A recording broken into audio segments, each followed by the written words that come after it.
Welcome back to this podcast where we focus on the wisdom of generosity from ancient to modern.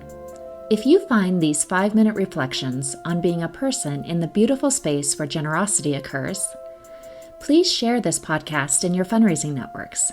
And if this is the first time joining us, don't forget to go back to previous episodes for rich insights. And be sure to subscribe to this weekly podcast in your favorite podcast app. As we enter into an intense fundraising season, it can be incredibly stressful as fund development professionals. Let's visit some wisdom from the 6th century BC. This week, I am reading quotes from the Chinese philosopher Lao Tzu from his various works. First, let's look to wisdom about our fundraising goals and dreams. He states, quote, "Be careful what you water your dreams with. Water them with worry and fear, and you will produce weeds that choke the life from your dream. Water them with optimism and solutions, and you will cultivate success. Always be on the lookout for ways to turn a problem into an opportunity for success. Always be on the lookout for ways to nurture your dream." Unquote.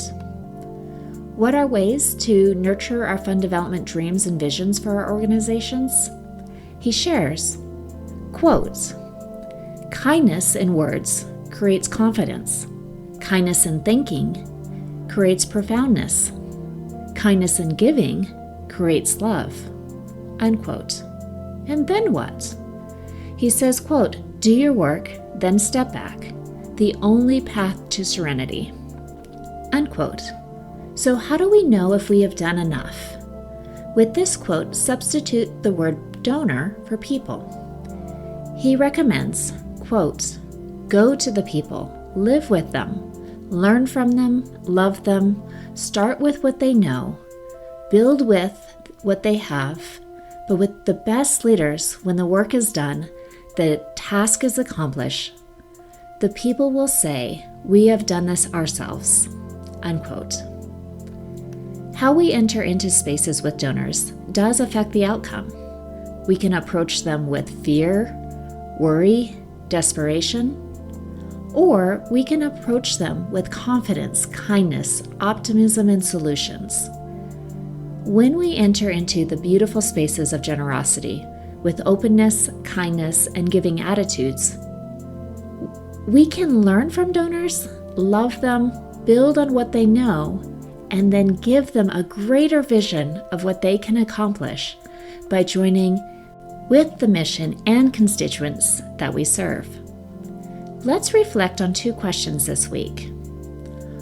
Are you watering your fund development goals and dreams with worry or desperation? Or are you watering them with kindness and optimism? How are you embracing the saying, "Do your work, and then step back, the only path to serenity"? To explore fundraising coaching, visit servingnonprofits.com. I will see you next week.